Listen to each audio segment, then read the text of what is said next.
Hey guys, RCT3 Crashes 100 here, and I'm not feeling too well.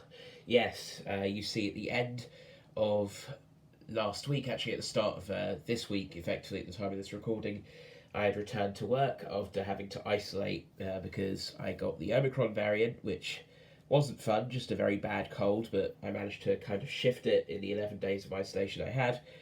I returned, sorry, for 2 days. Someone coughs on me, and they've given me a nasty cold, which really kind of sucks.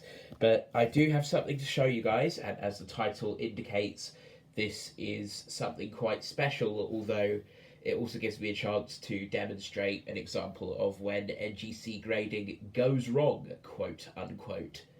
So this is the box of slabs that I'm currently working on filling. This section here will be complete in the next unboxing video I do.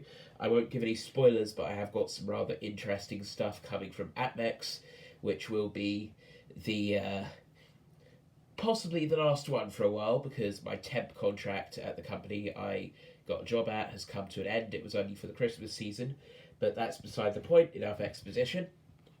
So here, of course, are most of the slabs that I purchased in the last few videos, but the one we're going to be focusing on is this one here. If I have the right one. Nope, that wasn't the right one. That was my Franklin. The one we're really going to be focusing on is this one. This is an 1876 Carson City seated Liberty quarter. As you can see, it is in a details slab and it is graded AU. What is details? Well, details in NGC terminology refers to any coin which has a fault with it, effectively, that prevents it from being given a numeric grading. In this case, they give a descriptive grade specifying what is wrong with the coin. In this case here, it is environmental damage, which in most cases, if I'm correct, refers to improperly stored coins, like ones that may have been damaged by PVC, but it can also refer to damage from the natural environment. And I have a suspicion that this may actually be what happened to this one, considering its rather dark and quite moody toning, which to be honest is what caught my attention. I purchased this slab on eBay, and the funny thing is I actually had this in my watch list on there for the longest possible time. It's really quite silly, but I'm glad I have it, despite the fact it is a detail slab. This is actually my first coin from the Seated Liberty coinage series, and it is therefore the oldest coin in my NGC collection, preceding my 1883 Morgan by quite a few years. This is also technically kind of coming to the end of what you would consider the really early coinage of the United States. It does have a milled edge, as you can see, so it's not one of the really earlier types, but these were minted for a very long time, from the 1830s up to the mid to late 1870s. So again, it's a coin that has been through some key dates in the USA's history, and 1876, after all, was the United States centenary. So that's quite cool. So the obverse, of course, features Liberty, seated here, with a shield at her side, simply reading Liberty. This here is what is referred to as a Liberty pole in Liberty's hand.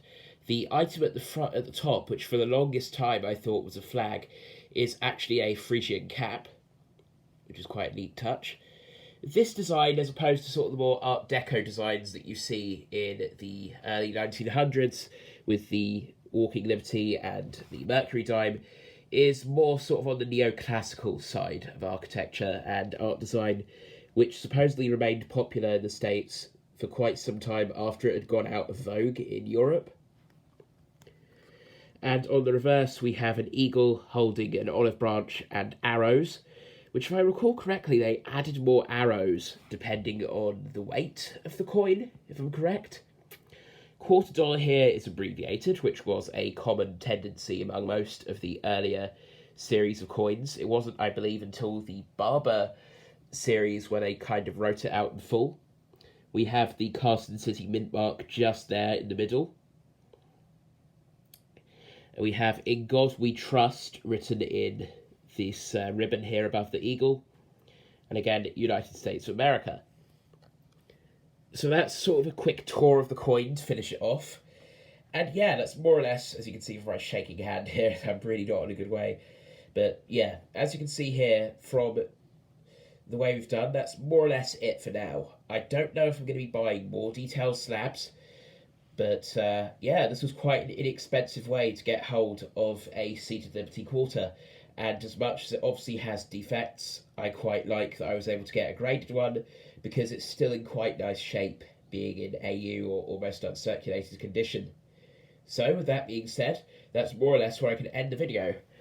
I hope you watch the next video I make because it will have some stuff that hopefully should interest you all.